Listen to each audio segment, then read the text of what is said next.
ఎల్లారెడ్డి గారు, అదేవిధంగా emergency fund అంటే ఏంటి? ఎమర్జెన్సీ ఫండ్‌ని ఎలా సమకూర్చుకోవాలి? సో, దీని గురించి డీటెయిల్డ్‌గా తెలియచేయగలరు? మనకి ఎమర్జెన్సీ ఫండ్ అనేది హ్మ్. ఒక ఎప్పటినుంచో మామూలుగా మేము రికమెండ్ చేస్తూ ఉంటాము. ఓకే. బట్ ఈ కరోనా వచ్చిన తర్వాత ఎమర్జెన్సీ ఫండ్ ఇంపార్టెన్స్ అనేది చాలా రెట్లు పెరిగిందండి. హ్మ్. జనరల్లీ అంటే ఎమర్జెన్సీ ఫండ్ బిగినింగ్ ఏంటి అంటే మన ఎవ్రీ మంత్ ఎక్స్పెండిచర్ ఎంత ఉంటుంది హ్మ్. అనేది ఫస్ట్ మనం చాకౌట్ చేయాలి. సపోజ్ ఇట్ ఒక 30,000 మనకి ఎవ్రీ మంత్ మన అన్నిటి గురించి అంటే హౌస్ రెంట్ కానీ లేకపోతే మెయింటెనెన్స్ కానీ vehicle expenses, petrol vehicle expenses, expenditure petrol కానీ లేకపోతే ఫుడ్ ఎక్స్పెండిచర్ టాప్అప్స్ కానీ లేకపోతే ఫోన్ బిల్స్ కానీ ఇవన్నీ కూడా చూసుకుంటే డ్రెస్సింగ్ కానీ లేకపోతే మెడికల్ బిల్ కానీ ఇవన్నీ చూసుకుంటే మనం దాదాపు ఒక 30,000 రూపీస్ ఫ్యామిలీ ఎక్స్పెండిచర్ ఈరోజు కామన్గా ఉంటుంది. అవును. సో ఈ 30,000 రూపీస్ అనేది ఏదన్నా అవాంతరం వచ్చినప్పుడు సడన్గా ఆగిపోతే ఫ్యామిలీ ఇబ్బంది పడాలి. కాబట్టి అలా ఇబ్బంది పడకుండా ఉండడం కోసము మీ శాలరీని బట్టి అంటే మీ టైప్ ఆఫ్ బిజినెసా లేకపోతే శాలరీ పీపులా దీన్ని బట్టి మనము ఎన్ని నెలల పాటు మీ అమౌంట్ని ఉంచాలి అనేది క్యాలిక్యులేట్ చేయాల్సి ఉంటుంది.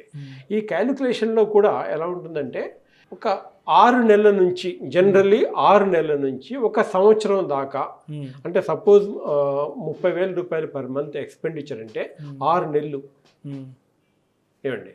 సో 6 నెలల ఎక్స్పెండిచర్ అనేది అక్కడ పెట్టాలి. కొన్ని సందర్భాల్లో అంటే జాబ్ సిచ్యువేషన్ బట్టి అది సంవత్సరం వరకు అంటే దాదాపుగా 3,60,000 రూపాయలు కూడా ఎమర్జెన్సీ ఫండ్ పెట్టేసి అలాగే ఉంచేస్తే జనరల్లీ ఏంటంటే అండి ఎమర్జెన్సీ ఫండ్ అవసరం ఉండదు కదా అనుకుంటాం. బట్ సడన్గా అవసరం వచ్చినప్పుడు బయటికి వెళ్ళి అడగడమా లేకపోతే వేరే వాళ్ళని బతిలాడమా తీసుకోవడమా ఇలాంటివి జనరల్లీ ఉంటుంది.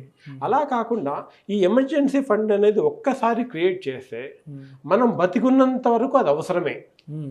కాబట్టి మన అమౌంట్ కాదనుకొని పక్కన పెట్టేసేయాలండి.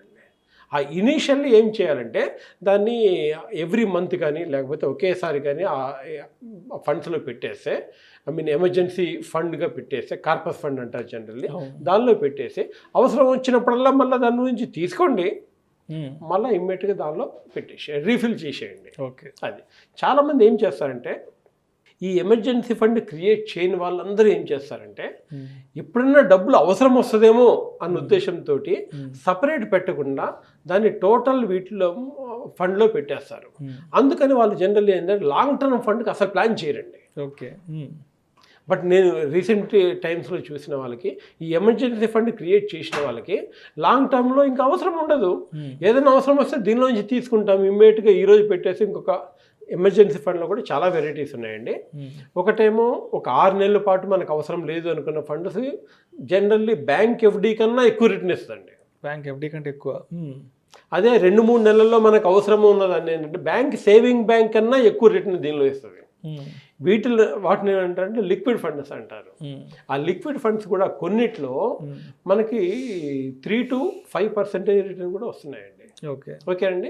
వాటిలోనే కొన్ని ఇంకేంటి అంటే ఇప్పుడు మీరు ఆప్షన్ పెట్టేస్తే వితిన్ ½ an hour లోపల మీ బ్యాంక్లో పడుతుంది అమౌంట్ అప్ టు 50,000. ఓకే. అంతకన్నా మనకి ఎక్కువ అవసరం ఉండదు కదండి. సో అట్లా మనము బిల్డప్ చేసుకోవాలి. ఒక 3 నెలలు ఇమ్మీడియట్గా కావాలంటే తీసుకునేది కొంచెము, 3 నెలల నుంచి 6 నెలల వరకు తీసుకునే అవసరము. ఇది కొన్ని ఏంటంటే అసలు లైఫ్ లాంగ్ తీసుకునే అవసరం ఉండదు. బట్ ఎప్పుడైనా అవసరం అయితే వితిన్ 1 డేలో తీసుకోవచ్చు వీటన్నిటిలో కూడా. ఓకే. ఇట్లా మనం 3 రకాలుగా డివైడ్ చేసుకొని మనము ఎమర్జెన్సీ ఫండ్ క్రియేట్ చేయాల్సిన అవసరం ఉంటుంది. దీనివల్ల అడ్వాంటేజ్ ఏంటంటే మెయిన్లీ పీస్ ఆఫ్ మైండ్. నాకేమన్నా అవసరం వస్తే దీనిలోంచి తీసేసుకుంటాను because it is my money. So generally దాన్ని టచ్ చేయకుండా ఉండడం బెటర్. అవసరం వచ్చినప్పుడు మాత్రం తీసుకోవాలా, మళ్ళీ ఇమ్మీడియట్గా మనము రీఫిల్ చేసేసి పక్కన పెట్టేసేయాలి. కొన్ని మ్యూచువల్ ఫండ్స్లో బెటర్ దాన్ బ్యాంక్ ఎఫ్డి కన్నా దీనిలో ఎక్కువ ఇస్తుంది. అలాంటప్పుడు బ్యాంక్లో పెట్టడం ఎందుకు అంటే అది రెగ్యులర్ యాక్టివిటీ. ఇదేంటంటే అలా పెట్టేసి మర్చిపోండి, ఓవర్ ది పీరియడ్ ఆఫ్ టైంలో ఆటోమేటిక్గా తీసుకోండి. ఓకే అండి. ఎస్పెషల్లీ కరోనా టైంలో ఇది చాలా ఇంపార్టెంట్ అండి. ఎందుకంటే మిడ్నైట్లో వెళ్ళిపోయి హాస్పిటల్ పరిగెత్తడం ఇలాంటివి కూడా చాలా సందర్భాల్లో మనం చూసాము.